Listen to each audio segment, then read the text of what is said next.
Good morning, nandito tayo ngayon sa Quiapo. Bibili ako ng Excelente. Subukan natin kung gaano kasarap talaga siya.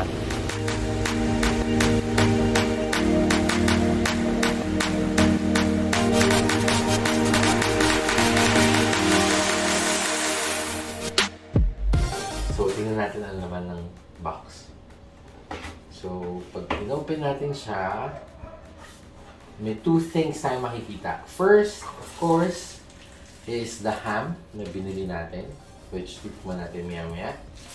So, ang ganda ng itsura ng ham nila. Alam natin na ginamitan niya ng ham net sa pag-cure nila ng ham. Medyo makapal-kapal din yung fat content na makikita natin.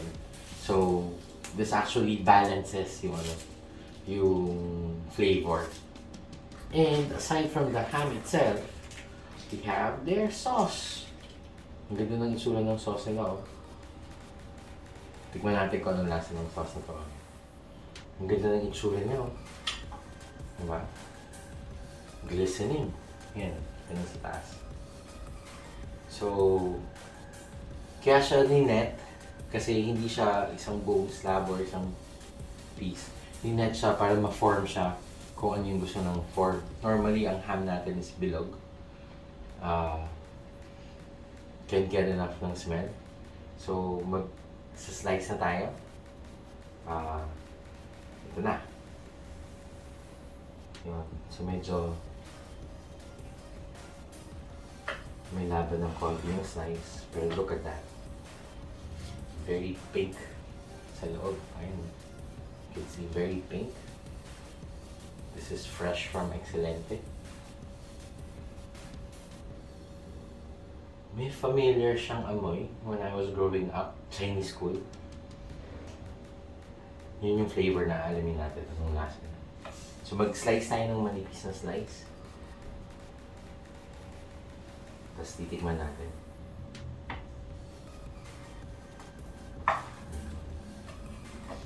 So, malambot naman siya. Really tender.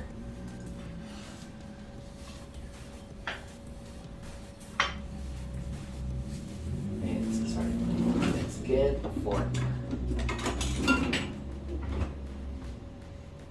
Tikman natin siya without the sauce.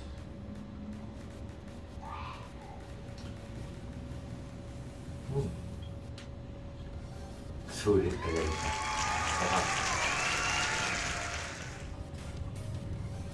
Malambot yung meat, hindi lumalaban.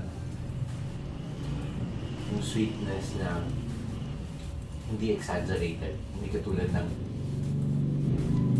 ibang ham na natikman ko na masyadong matamis.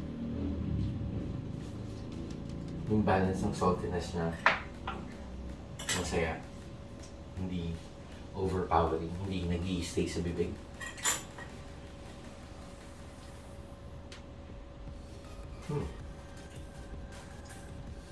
Hindi rin ganun katapang yung Chinese flavor, pero alam mo Chinese ham siya. Tikman naman natin siya with the sauce. Yung sauce actually, hindi ko natitikman yung sauce. Tikman muna natin yung sauce without the ham.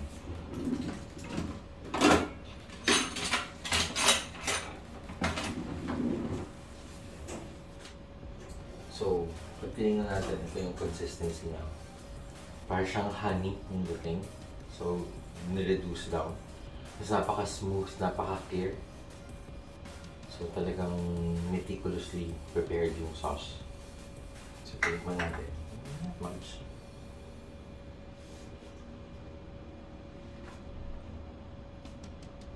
Uh-oh. Mukhang kailangan ko minom ng gamot.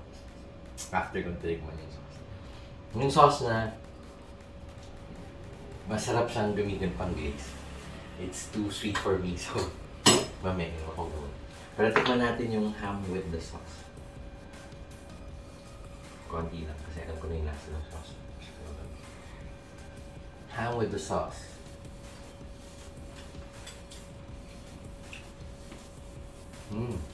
Kaya pa yung ham on its own, hindi siya ganun ka-sweet.